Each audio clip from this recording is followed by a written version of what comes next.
यकीन मानो कि मैंने तुझे हर नमाज में मांगा है यार। नौजवान टिकटॉकर से आपकी मुलाकात करवाने जा रहे हैं जो कि सैड वीडियोस बनाते हैं और इतने ज़्यादा मशहूर हो जाते हैं कि रातों रात 8 मिलियन पे इनकी जो वीडियो पहुंच जाती है। एक सैड वीडियो बनाते हैं जिसमें इनका ब्रेकअप होता है कि मैं एक लड़की के साथ बात करता था, मेरा ब्रेकअप हुआ। ब्रेकअप होने के बाद मैं ऐसे ही बैठा हुआ था तन्हाई में, तो मैंने कैमरा खोला और कैमरा खोल के वीडियोस बना दी और कलमा पढ़ के ये बोल दिया कि मैंने तो ये हर नमाज में मांगा है, और वो वीडियो डाल के मैं सो गया। रात को आप वीडियो डालते हैं, सुबह 5 मिलियन पे वीडियो आपकी चली जाती है, तो आपके क्या जज्बात थे उस वक्त, क्या फीलिंग थी आप? वो बस ना, तब मैं तन्हाई में था, थोड़ा सा उदास था, तो ब्रेकअप हुआ था, मैंने इतना गौर नहीं किया। उसके बाद मैक्सिमम कोई 3-4 मंथ बाद जाके मैं सेट हुआ। फिर लोगों को सैड वीडियोस मेरी पसंद आने लगी। लोग कहते हैं यार मेरे लिए वीडियो बनाओ, मेरे लिए वीडियोस बनाओ। मेरी लोग वीडियोस कॉपी करके अपने अकाउंट पे लगाते थे। टिकटॉक पे आने से पहले आप क्या काम करते थे? यार लाइव पे बैठना मैं आपको कैसे बताऊं कि बाहर एक बंदा बैठा मांगने वाला और एक लाइव पे बैठा सेम होता है। प्रमोशन से कमाते हैं, एक प्रमोशन के आप कितने चार्ज करते हैं? अस्सलाम वालेकुम नाज़रीन, मैं हूं इनाम और आप देख रहे हैं IM डिजिटल। आज हम इस वक्त मौजूद है बिहाड़ी में। बिहाड़ी के एक ऐसे नौजवान टिकटॉकर से आपकी मुलाकात करवाने जा रहे हैं जो कि सैड वीडियोस बनाते हैं और इतने ज़्यादा मशहूर हो जाते हैं कि रातों रात 8 मिलियन पे इनकी जो वीडियो पहुंच जाती है। एक सैड वीडियो बनाते हैं जिसमें इनका ब्रेकअप होता है और अपनी गर्लफ्रेंड या एक्स के लिए ये कलमा पढ़ के एक वीडियो बनाते हैं जिसमें ये कह रहे होते हैं कि मैंने आपको हर नमाज में मांगा लेकिन आपने मेरे साथ अच्छा नहीं किया। ये इस तरह की वीडियो बनाते हैं और इतने ज़्यादा मशहूर हो जाते हैं। आइए इनसे जानते हैं कि इन्हें कैसे आइडिया आता है कि वीडियो बनाई जाए, ये मशहूर हो जाएंगे। उसके अलावा इनकी ज़िंदगी में क्या क्या तब्दीलियाँ, आइए इनसे जानते हैं। अस्सलाम वालेकुम। वालेकुम अस्सलाम। क्या नाम है आपका? मेरा नाम उस्मान है।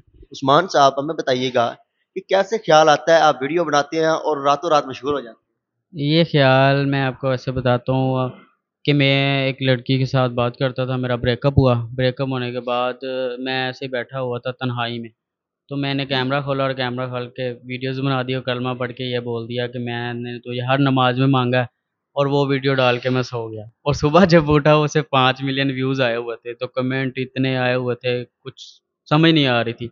रात को आप वीडियो डालते हैं, सुबह 5 मिलियन पे वीडियो आपकी चली जाती है, तो आपके क्या जज्बात थे उस वक्त, क्या फीलिंग थी आप? क्या फीलिंग्स थी मैं आपको कैसे बताऊँ कि यार, मैं जब सुबह उठा ना, तो मैंने अकाउंट ऐसे करके ना अकाउंट ओपन किया, तो देखा तो व्यूज़ 5 मिलियन के ऊपर और डले हो, तो मैं जल्दी-जल्दी अकाउंट बंद कर दिया। मैंने कहा शायद ऐसे ही है रैंडमली, क्योंकि वो खोलो ना तो शो होते हैं नीचे। मैंने दिया जल्दी-जल्दी बंद कर दिया। शाम को ओपन किया तो 6 साढ़े 6 मिलियन हो गए थे। मतलब 2 दिन के अंदर 8 मिलियन हो गए थे। वो बस ना, तब मैं तन्हाई में था, थोड़ा-सा उदास था, तो ब्रेकअप हुआ था, मैंने इतना गौर नहीं किया। उसके बाद मैक्सिमम कोई 3-4 मंथ बाद जाके मैं सेट हुआ। अच्छा, मुझे बताइएगा कि आपको कैसे ख्याल आता है कि वीडियो बनाई जाए, आप मशहूर हो जाएँगे, या आपने रैंडम वीडियो बनाई, या आपको आइडिया था कि इस तरह की कंटेंट बनाया जाए और आप मशहूर वायरल हो जाएँगे? नहीं, नहीं, कोई आइडिया नहीं था, ना मैंने ये सोचा था कि मैं वायरल हो जाऊँगा, ऐसी कोई बात नहीं है। वो वे सिर्फ़ और सिर्फ़ मतलब कि मैं तन्हाई में बैठा था, और मैंने ये भी नहीं सोचा था कि ये वीडियो डालूँगा तो मैं वायरल हो जाऊँगा। अचानक ही ऐसा हुआ, रैंडम कलमा पढ़ के मैंने पोस्ट करी थी। पहले भी डालता था, उसी अकाउंट पे डालता था, 200, 250, 300 व्यूज़ आते थे। जब मैंने वो डाली और रात को डाल के और सो गया सुबह। अभी भी आप सैड वीडियोज़ बना रहे होते हैं, तो सैड वीडियोज़ का कॉन्सेप्ट आपके ज़हन में कैसे आया है और क्यों आप सैड वीडियोज़ बनाते हैं? अब देखो ना, मेरा अकाउंट, मैं सैड वीडियोज़ बनाना जब स्टार्ट की ना, मतलब कि वो रियल ही थी, ये नहीं कि वो एक्टिंग करना स्टार्ट कर दिया, वो रियल ही वीडियो थी। तो मतलब कि 3-4 मंथ, 5 मंथ मैंने रियल वीडियोज़ डाली, ठीक है? ये मतलब कि 1 हफ्ते के अंदर वीडियोज़ बनाई, बना के ना आहिस्ता-आहिस्ता एक-एक दिन करके पोस्ट कर दी। तो ना उसके बाद फिर लोगों को सैड वीडियोज़ मेरी पसंद आने लगी। लोग कहते हैं यार मेरे लिए वीडियो बनाओ, मेरे लिए वीडियोज़ बनाओ। मेरी लोग वीडियोज़ कॉपी करके अपने अकाउंट पे लगाते थे और स्टेटस वगैरह लगाते थे।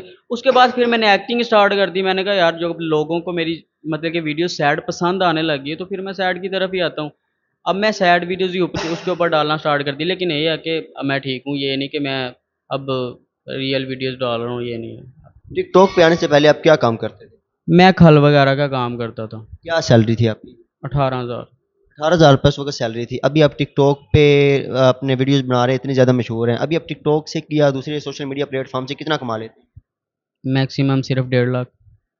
तो टिकटॉकर तो अक्सर कह रहे होते हैं कि हम ऑल्टो ले लेते हैं, हम 1 टू 5 ले लेते हैं, हम आईफ़ोन ले लेते हैं। वो ना ऊँची वो नहीं, हमें नहीं वो कहने आते हैं कि हम गाड़ी ले लेती। वो गाड़ी वो सिर्फ, और सही बताऊँ ना, ये सिर्फ मैं अब यहाँ पे मुँह खोल दूँ ना, तो सबने कहना कि ये इसने तो गलत किया है।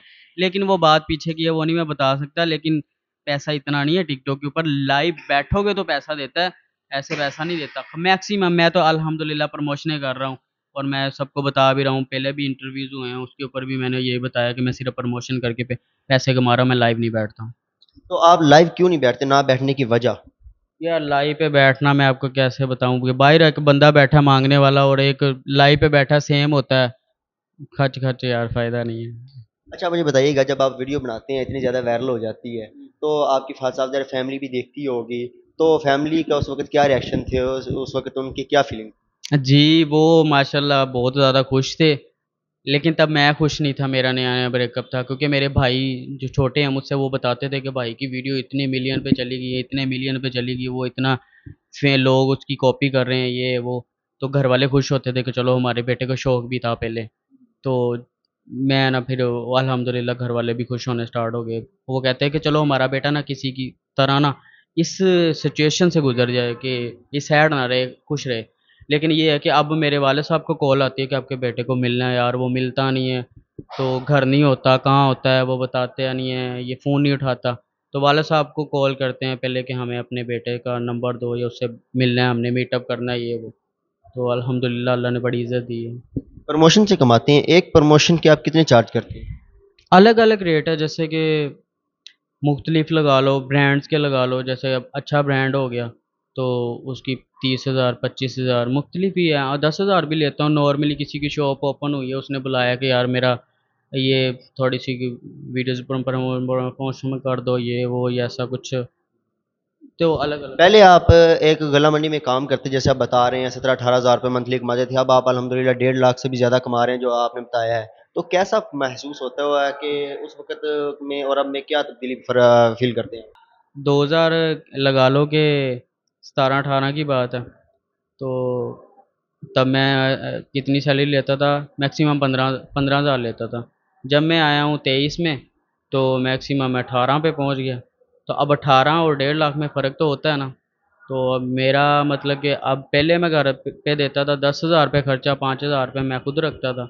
अब मैं देता हूँ लाख रुपए और 50,000 मैं खुद रखता हूँ, तो घर वालों ने भी खुश होना और मेरा भी बजट बढ़ गया।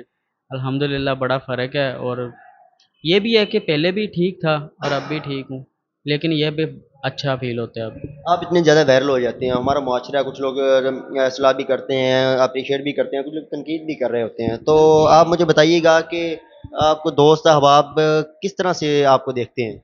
मैं आपको बताता हूँ कि मेरे अगर वीडियोज़ के ऊपर ना कमेंट्स बहुत ज़्यादा आते हैं। ये ऐसे कोई टिकटॉकर होगा जिसके ऊपर ना कमेंट को बहुत ज़्यादा ना ज़्यादा आते हैं, कम नहीं तो हर बंदे के ऊपर ना कमेंट्स लोग कम करते हैं। और मेरी आईडी पे ना सबसे ज़्यादा ना कमेंट ज़्यादा आते हैं।